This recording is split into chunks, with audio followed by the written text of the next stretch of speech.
Welcome to Mormon Book Reviews, where an evangelical encounters the restoration. I'm your host, Steven Pynakker, and using my mom's Chromebook because my computer just crashed today. Now, thankfully, we just ordered a new computer, so hopefully this turns out okay. We're filming this on Friday, hopefully to release this evening, if all goes according to plan. And I just really want to welcome back a very special friend of mine, Jeff McCullough of Hello Saints. Welcome to the program. Hey, Steven. It's good to be here. The first question that so many people want to know about you before we get into your adventures and this wonderful thing that's going on is your hair. How do you pull off the hair? You have like the best hair on all of YouTube. Oh, that's hilarious. Well, it's all about the hair dryer. Honestly, that's what gives me the pompadour or whatever, and Okay. and a little bit of little cream and hairspray, and that's about it. All right. Yeah, that's quite a map you got there, and a lot of people mentioned it to me, so I had to say something. We had to acknowledge the elephant in the room. Yeah. So, Well, I appreciate it. Jeff, actually last month you and I did some collaborating with our channels in Independence, Missouri. And we got to spend some time with each other around the John Whitmer Historical Association conference. And you and I have engaged each other also in Nauvoo, Illinois. So it's kind of cool that our engagements, in addition to what we've been doing on our YouTube channels, but we've also been to engage each other at some of the touchstones of Mormonism. What's that like? You mean just like going to those locations and Yeah, these holy places. It's fascinating because it's an opportunity to sort of enter into a story, and that's one of my favorite things about this channel. It's not just something that I have to read. It's not just something that I have to seek insight on from someone who's going to teach or story tell, but the ability to enter into the story by going to the historic places and seeing where they lived, where they worshiped, where they interacted, really is one of the more alluring aspects of this journey. So yeah, it's been really great. Palmyra, Nauvoo, Independence, a few places in Utah, and then I'm hoping to get to Kirtland at some point in the next few months as well. So it's pretty neat to be able to firsthand see where a lot of the stuff unfolded. Yeah, that's what's so cool about your endeavor, is that you are going to these places, you're engaging the restoration, and we're going to talk about you attending General Conference. You just recently did that, and you just put out a video which is going viral. It's like closing into like almost 300,000 views now. And I know so many people reached out to me, you got to talk to this guy. We're like, well, actually I have. I'm like, oh, wow. A lot of people have been watching our interview that we taped a few months ago, and really enjoy the work that we're doing. Going to General Conference, how did you end up going to that, first of all? Because you had mentioned to me before you were thinking of it, and then your schedule wasn't going to work out. And then how did that work out getting there? And then just maybe talk about your experience there. Well, yeah, I had been offered tickets a couple times, and just due to a lot of I've already done a lot of travel to Utah, and then we did a family trip to Disney, and my wife lives in Buffalo, so we drive all over the place and we travel a lot. And it was just one of those trips. It was like, I'd really like to do it, but I just, scheduling and resources, I don't know if I have it right now.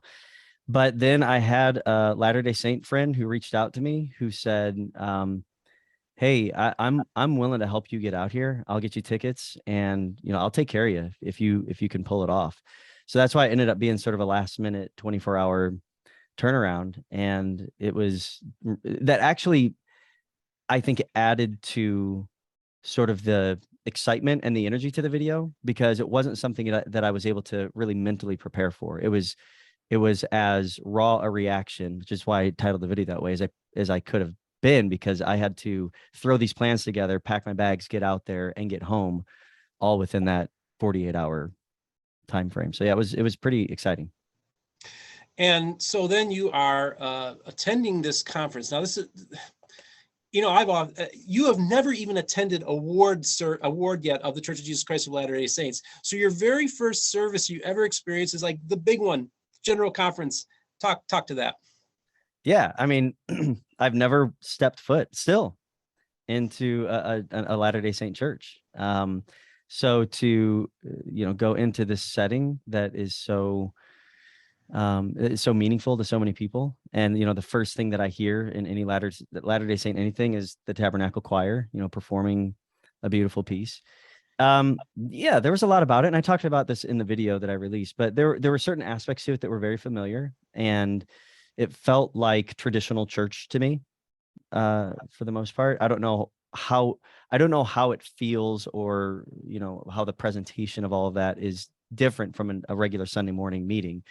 But it felt like high church to me, is what we would say in my circles. Not so much the talks, but just the presentation and the setting, the choirs, the organ, the leadership. And it was visually captivating. And I didn't feel that it was as foreign as I was maybe expecting it to feel.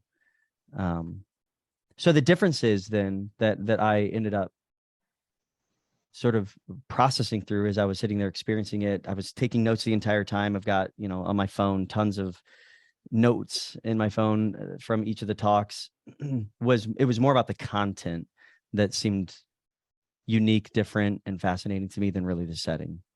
Okay. Now, we talked on the phone shortly after you had your experience, and you were saying, I think I'm going to make a reaction to this video. I want to do it this week because it's so fresh in my mind. And you within like a 72-hour period, you had to turn around and you put this thing up, and you put together a very nice, high quality piece that has really touched a lot of members of the Church of Jesus Christ of Latter-day Saints. They really appreciate that you went to their place, was respectful, and you were observing things. You had impressions of it that really touched you. Like, for instance, in regards to how they responded to their prophet, President Russell Nelson. Yeah. There was quite a bit of I had to turn it around really quick, and there was this sort of juxtaposition, this sort of energy in the air outside the conference center. There's a lot you could feel the anticipation and the excitement for Latter-day Saints who were there, but then you add into it that contention of people who were, shouting and holding signs. And, so I think the word I used in the video that I made was, it was a charged atmosphere. It was much different inside the conference center. There was more of a reverence. There was more of a kinship that I could sort of sense with everybody who was there. And yeah, it surprised me when the prophet came in. There were people who were actually trying to get his attention and like waving, hoping that he would wave back. I saw, I think, a side of Latter-day Saints and what they prioritize as important and reverent, in a way that I don't think I've otherwise recognized before. So yeah. Yeah, fascinating. And let's talk about that charged atmosphere, because you actually do engage what we would call evangelical protesters. Street preachers. What's that? Street preachers. Street preachers. Yeah, street preachers. And you were frustrated by it, and you could sense that there's, it's almost like, what's the point of this exercise, and I often wonder that for a lot of things that evangelicals do. What was it like interacting with them? First of all, I was taken aback, and I felt disappointed. As soon as I walked up and I heard people yelling, I'm like, what is going on here? And someone had sort of tipped me off, like, hey, there might be protesters. And I was like, that's interesting. And I was actually told there weren't as many there as there normally is. But even still, like, I'm hearing these people yelling and confronting, and that's so antithetical to the approach that I'm taking. I had to really kind of temper my reaction, because part of me really wanted to go right up to them and just confront them. But I had to be careful with that, because one, I don't want to add to the charged atmosphere. Two, I don't want to make a scene. I'm there as a guest. Three, I don't want it to be a distraction to the other things that I could be picking up on just from a Latter-day Saint perspective. So I kind of just had to make a decision. It's like, okay, it is what it is. Let me just stay in an observational posture right now and just continue to take it in. And wandered around outside the conference center. And then I saw these three guys standing on the corner. And Steven, I honestly don't really know how to describe it. Something kind of came over me, and it wasn't even like an anger, or I wasn't seeing red or anything like that, but it was like, I have got to go talk to this guy. Like, I'm going to go talk to him. And I went up to him, and I didn't say, what do you think you're doing? None of that stuff. I actually said, hey, can I get a picture of your sign? And he was like, yeah, sure. And he was nice about it. And then I said, my name's Jeff, and I'm an evangelical pastor. And he was like, oh, cool. It was great to meet you. I asked where he was from. He's from Buffalo, which is where my wife is from. So, we fist bumped and, go Bills. And then I was like, let me ask you a question. Like, is this working? Like, how do you quantify your efforts here as far as the ROI, as you would say? What is the return on this investment of you driving across the country and yelling at people? And that's kind of the snippets of the conversation that I put in there. But I felt so uncomfortable. I felt awkward, and I could only imagine if I did a call with a bunch of my patrons last night, and one of the evangelicals who were on that call made this statement, and I really appreciated it. And she said, if I went to like a Chris Tomlin concert, who's like a big, worship leader guy in the evangelical world, and as I'm going into this worship service, there are people of another faith, Muslims or Jews or whoever, standing outside screaming at us their scriptures, I would not feel compelled at all to engage that. I would actually avoid it. So I understand. I've actually gotten into a little bit of trouble since I released the video by some of these street preaching individuals and those who feel that methodology should be acceptable. And I will concede that more than one method is probably okay, but I personally stop at handing out tracts and having a conversation. I talked to some of the individuals at Apologia and God Loves Mormon, and they were even a little bit uncomfortable with some of my statements, but I was just trying to convey that's not my approach, but I don't think that you're there just to scream at people. I think you're trying to take a conversational approach. But I do stop at the yelling and the sign holding. I to be quite frank, I think that is not biblical in any way, shape, or form. So. Yeah. And it has a Westboro Baptist feel to it, which is a great stain on American Christianity and right. Calvinism and Baptists. And so that's the thing, is that, I don't, that's why like what we're doing is so much different than what how many other evangelicals have encountered Mormonism, is because, and we get to have conversations with people that they'll never be able to have, because they have built up these walls, and where you and I are building bridges. And when we have that, we have this opportunity to have truly unique, wonderful conversations with people where they open up to us and tell us things that they would not tell an evangelical apologist who's trying to proselytize.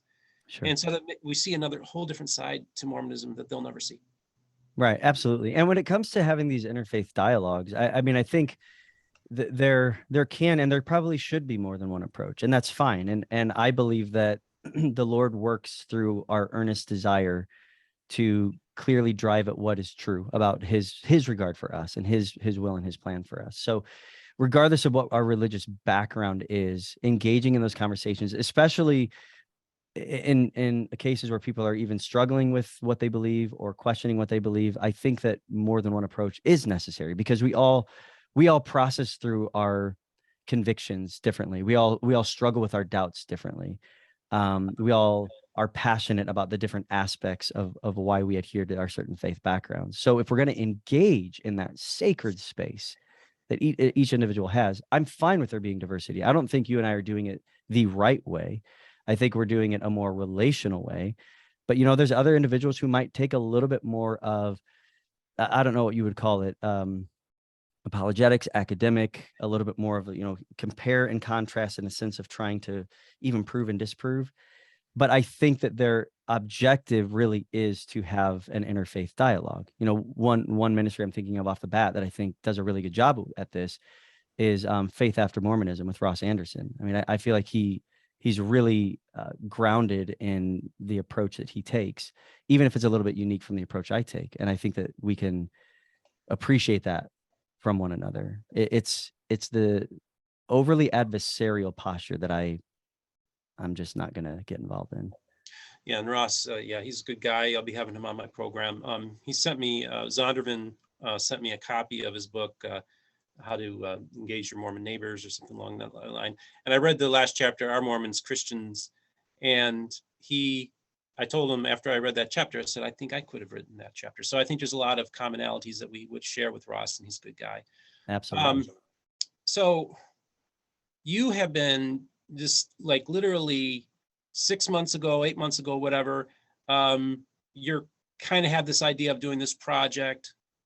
And I remember encountering you. You reached out to me and we started conversing. And I saw really quickly, this is going to be something really big. And I knew what that was going to really take off. What's it been like building a YouTube channel this quickly with this many views, subscribers, and let's talk specifically to the engagement that you're having with your audience as well? Yeah, I've been getting that question a lot, especially because some of my recent videos have done really well. And I mean, honestly, I've done work with other individuals and other YouTube channels. And when something hits or when it strikes, it can be super exciting. I'm experiencing this much differently, honestly. To me, Jeff, just real quick, I literally repeat the last 30 seconds of what you said because I just lost you. No, you're fine. No, yeah, I've worked with other YouTube channels before, and when a video hits, it can be super exciting, you know, because like, oh, we're finally kind of figuring this out. But I'm experiencing this much differently with what's currently gaining traction or attention on Hello Saints, and that is the fact that so many people are engaging with my videos. I feel says more about the people I'm engaging than it does about me or about the videos. What it says to me about the people engaging my videos, which is largely Latter-day Saints, is they are that not only desirous, but willing to just have dignified conversations about these things.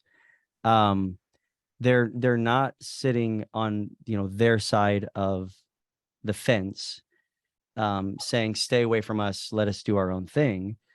They're happily willing to engage in the conversation. It also, I think, speaks to, quite frankly, the way the adversarial approach in engaging Latter-day Saints really is hurtful to them. And I think the reason they are enjoying my content is because it's everything that I set out to do. I'm able to learn with curiosity, and even where I disagree, I don't have to go after their dignity. We can still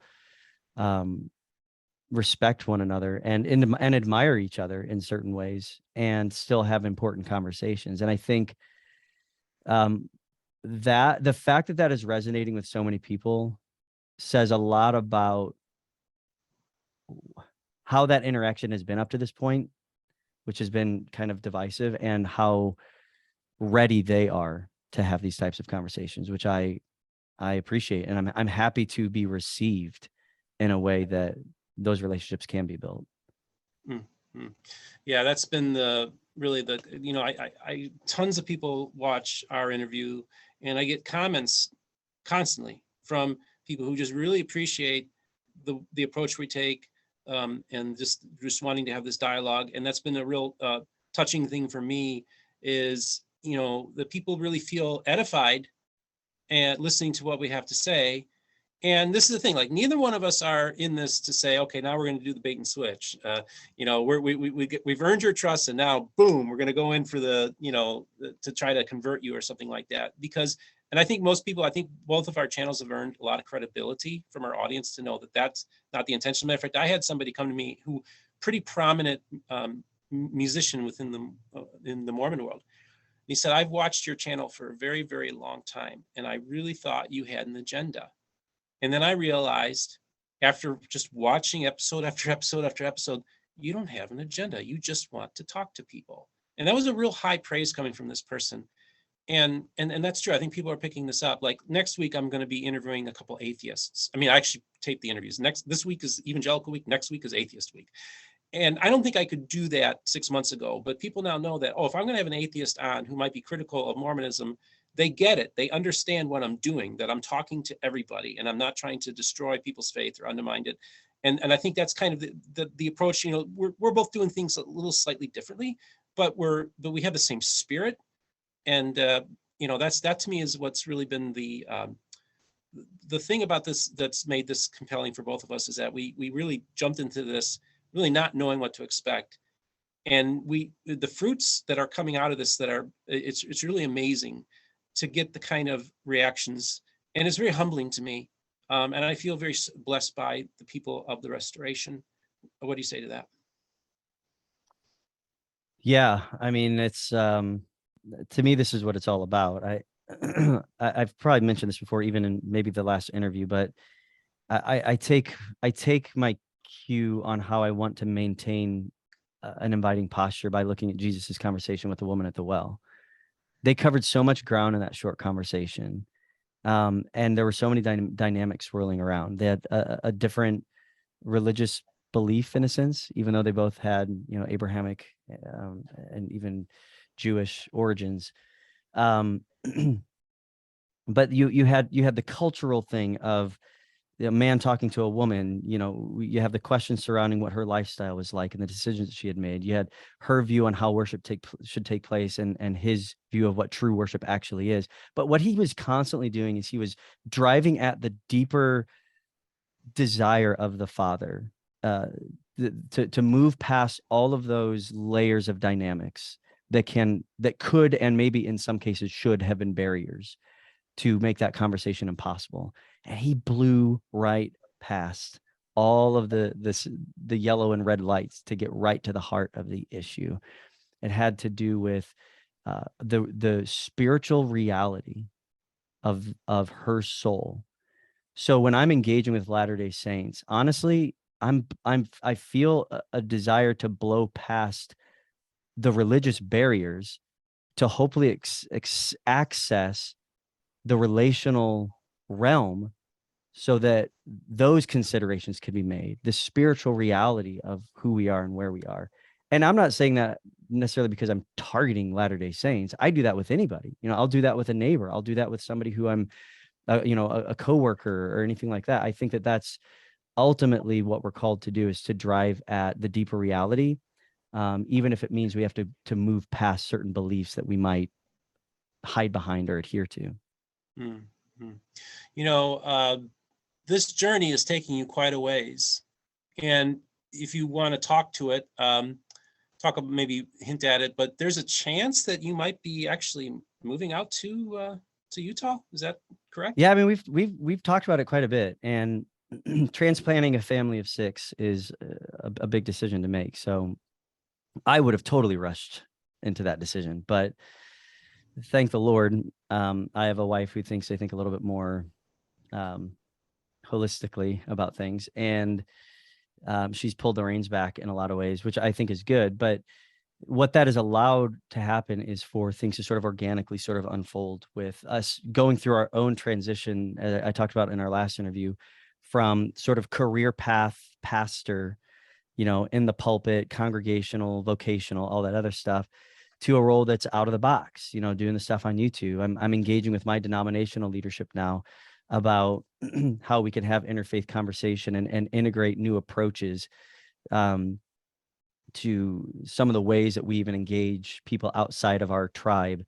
I'm working with a lot of pastors in Utah to help reinforce and resource a local church. So there are a lot of reasons why it would make sense for us to be out there, but you know, there's so many things between family and housing markets and interest rates and the Lord's will that have to line up if that's actually going to happen, which Okay. I pray it does, but we'll see. I sometimes wonder, will this lead me out to Utah? Or I even thought, well, maybe I'm supposed to be in Independence. That's right in the middle of the country. So you have like access to a lot of different places and a lot of different branches of the Restoration. I was just thinking, I don't know if you've ever met Leah Merritt, who's a student at Brigham Young University and is one of a handful of evangelicals that attends there. I've had her on. Interesting. And she sent me a poster. And it's called, and I don't know if you all can see it very well on this, but it's Who is Jesus? A panel discussion featuring Dr. Sean Hopkin, BYU Department of Ancient Scriptures, Pastor Nathaniel Wall of Alpine Bible Church, Rabbi David Levinsky of Temple Har Shalom, and Aman Suab Din of the Utah Islamic Center. And I went to Leah and I said, oh, wow, that's happening at BYU. I said, are you going to be at that? She says, well, actually, I'm moderating it. She helped put it together. And so that is another evangelical out there that's also doing the bridge building. And I believe Alpine Bible Church is her church. And I believe that's her pastor. So she's actively engaged in this as well. And I'm like, man, we're getting LDS, evangelical, Hebrew, Jewish, and Islamic people talking about Jesus. And that sounds just about right. Yeah, I mean, we're at this point in even I guess I would say American society, where every institution that we were a part of was really shaken by the pandemic. And I'm not even talking about religious. I'm talking about, the education system was rocked, the corporate world was rocked, then it gets into the institution of religion and how we've worshipped in our ways, in our comfortable ways in America. So I think interfaith dialogue, it kind of makes sense at this point for us to sort of really take an inventory on a lot of these core things that make us who we are on a faith level. So yeah, as an evangelical, there's a part of me that can be a little bit uncomfortable with that because evangelicals, we don't really adhere to like a universalistic or like an all roads lead to heaven type of approach. So there's a part of me that has like this, be careful, guys, and yet there's another part of me that's like, well, hold on a second, but this is what I'm doing with Latter-day Saints. Like, where can we, there's a great individual who in the 1950s, 60s, 70s, 80s, his name was Francis Schaeffer of the Presbyterian Church, who engaged, this was his life ministry. And he was an evangelical, and his whole idea was to build forums and places where even internationally, people of different faiths could come together, find commonality, and then from an epistemological standpoint, have conversations that might shake loose the things that we assume about one another. I think that's where really substantive conversation takes place. And I totally admire Francis Schaeffer. He actually established a seminary not too far from here in St. Louis, and I'm really great friends with a lot of the faculty there. But where we can reach across those distinctions and engage on Jesus, I think is a healthy thing. I think it's great that they're doing that. Yeah, I think so too. And this is I want to just thank everybody who's been so supportive of my channel, and all those of you who have maybe discovered my channel via Jeff's channel.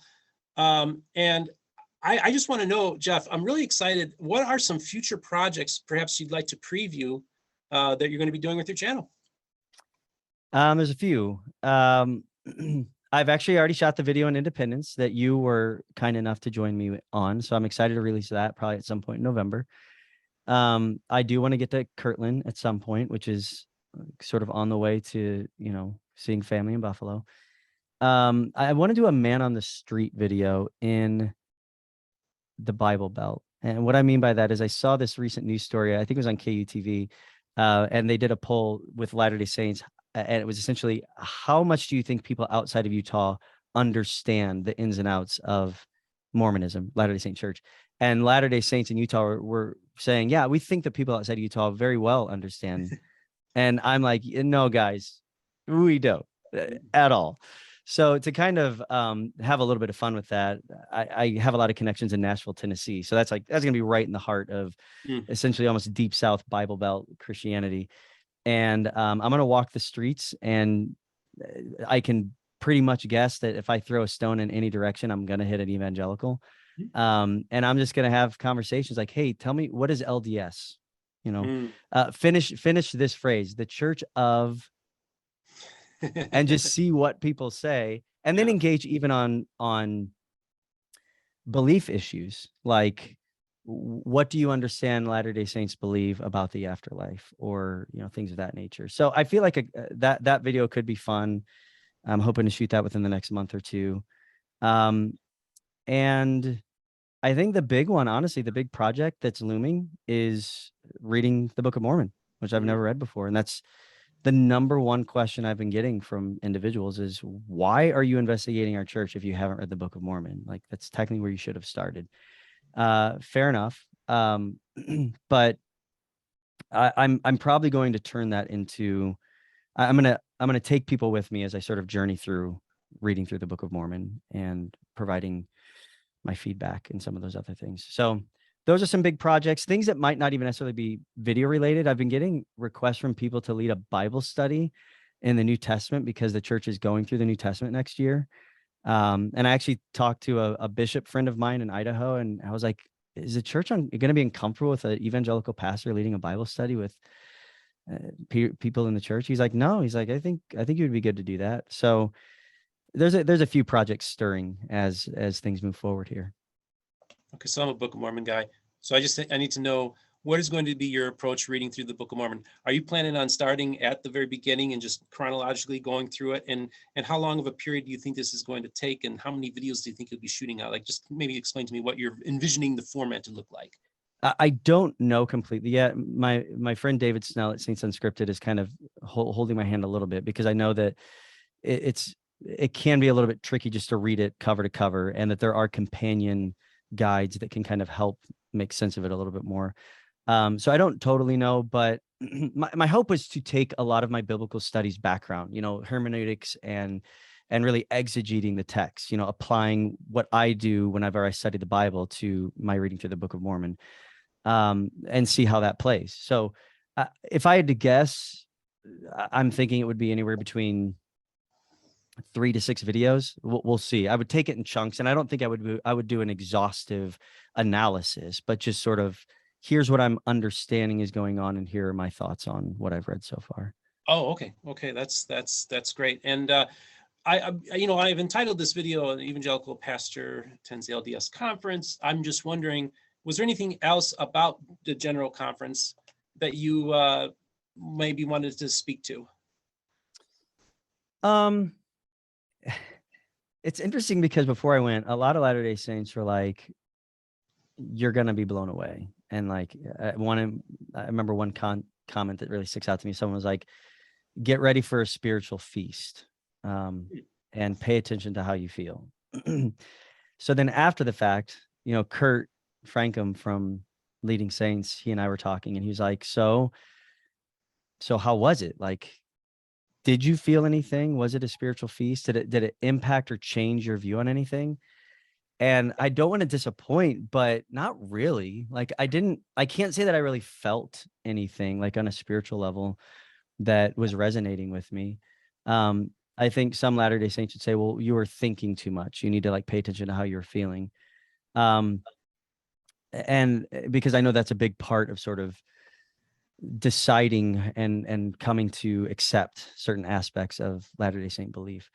But it was so apparent to me why Latter-day Saints were saying this to me, especially the whole comment about it being a spiritual feast. And that's because we're a bit spoiled in the evangelical church, because we have all of these career pastors, you know, thousands of career pastors out there who have been trained to go through the Word of God and to communicate it on a weekly basis, and to help us understand it and to help us apply it. And that is what we do every week. And we're not just talking like a 15-minute talk. We're talking 30 to 50-minute deep dives, expository, topical sermons that really get into a scriptural analysis and application of what we believe.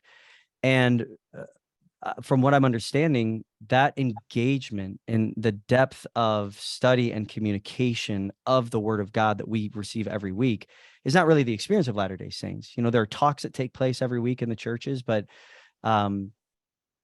these general conferences really are the time when they can hear from their church leaders on a level of depth that may not be matched, you know, on a week-to-week basis. So it makes sense why it's so substantive to them and why they experience it as sort of, you know, like I said, this feast. So I think me coming at it from my context, I think it kind of impacted how I viewed the quality of what was being presented, even though I very much could see and understand and even appreciate why it's so meaningful to Latter-day Saints. Mm-hmm. Yeah, so just to be able to share sacred spaces with not just the Church of Jesus Christ of Latter-day Saints, but you also did with Community of Christ and with other restoration groups that you're kind of engaging a little bit now too. And it's a real privilege to be able to do it in a way that's respectful. It's maybe not my sacred space, but I recognize that it's your sacred space. That's a great way to put it. Yes. Be much more be respectful of how we engage that. And I'm not going to be standing outside of somebody's sacred space and screaming at them. And I think that can be the big takeaway of this episode. I think that's counterproductive. Jeff, I just wanted to ask you, was there any, I want to thank you for coming onto the program today. And folks, thanks for bearing with us with some of the technical issues. It's far from perfect. My computer crashed. Thankfully, we ordered a new one yesterday, so we'll be up and running soon. But was there any final words that you would like to share with the audience today? I'm just experiencing a deep amount of gratitude that there are so many Latter-day Saints who are not only being so receptive, but so kind. And I want to reassure you a few things. First thing is this. No, I am not a paid member of the Church of Jesus Christ of Latter-day Saints acting like a pastor. Mm-hmm. That's a funny one that I've been getting a lot, which is, I don't know, maybe it's the hair. Latter-day Saints have nice hair. I don't know. But I really am just a normal evangelical pastor. And so I say that also to let you know, if you're a Latter-day Saint, that I'm not hiding the ball. You know, I'm not playing the bait and switch. I'm not going to play got you. I really am honestly trying to learn while maintaining reverence for your beliefs, while also maintaining honesty as to how I view it and giving my perspective. So I think it's important to point out, with all of that being said, I am learning. I'm changing. The assumptions that I brought into this journey, yes, with the intention to fight criticism with curiosity. I've still been surprised at how my mind is changing on certain topics in some ways that I don't know if I want to dive into fully yet, because I'm still in the process of learning. But, you know, that call, I had a call last night with 15 to 20 patrons of mine, a mix of Latter-day Saints, RLDS, evangelicals. And there was spiritual conversation that was taking place. Say what you will, say what I will about the teachings, the beliefs, the truth claims of the Latter-day Saint Church on a soul level as I'm engaging with individuals. There's something really beautiful and significant taking place. And that really is, honestly, and I want everybody to hear me when I say this, that is significantly more important to me than a view count on a video. It really is. So quantity of views, I'm not going to lie, it's exciting, but the quality of connections that I'm making here it's truly something that I'm treasuring right now.